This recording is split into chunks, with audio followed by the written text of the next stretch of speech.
freeze warning actually, so it's going to be really cold. This will kill everything off, and that's why you want to get all those vegetables harvested as soon as possible, because it's that time of the year. It's kind of. Is that early though? Yeah, it is. It's really early. This will be the 5th earliest freeze on record. Typically it's the first week in November, so a couple weeks earlier than normal. And it's just not us. Look at these freeze warnings all the way down to the Gulf Coast. I mean, think about this, all the way to the Alabama, Mississippi Gulf Coast, down to the North Shore, Lake Pontchartrain, even the western panhandle of Florida. So talk about an early freeze for many locations. And you can see even in the Carolinas, this extends all the way almost to the coast. So if you don't see the killing freeze tonight, we're certainly going to see it tomorrow night. But if we end up getting it, that would put an end to the growing season, and you would not see frost or freeze advisories. Really cold air wrapping around that upper low. And we're actually had a little surge of clouds in the mountains. Some snow flurries today, but a lot of what we saw in the trees in the mountains is what we call rime ice.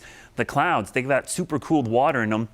And when they interact with the trees, they put that nice layer of ice on there. So anywhere the clouds hit the top of the mountain today, you saw that rime ice. We'll see that again tomorrow morning on the tree surfaces, not so much on the ground. Now, tomorrow is going to be an interesting night because high pressure will be right overhead. So the heat that the ground absorbs during the day is allowed to escape quickly, and that really cools down the surface air. And we could have the coldest night tomorrow night, maybe a couple degrees colder than even tonight's overnight temperature. So I'm forecasting a freeze tomorrow morning, but it's going to be right around the freezing mark. By Thursday morning, we could be a couple degrees below freezing, and then on Friday back up around 32, 33, and then back into the 40s by the weekend. Now, the record tomorrow morning is 30 degrees. That looks to be safe unless we drop another 2 degrees. I do think we'll be close to tying the record on Thursday morning, but certainly both mornings potentially could see a close to record lows. You see the temperatures early on tomorrow right around 30 to 32 degrees. We'll warm up into the upper 50s, close to 60, but then another big cool down tomorrow night, 29, 30 degrees. So a lot of neighborhoods will see the coldest air we've seen since early March, and then back in the 60s for Friday. No rain in the forecast either, so really dry conditions. We could use some rain. We're gonna have to wait till probably the middle and end of next week, and even that right now looks to be like a low chance because 7-day rainfall forecast, which is from today to next Tuesday.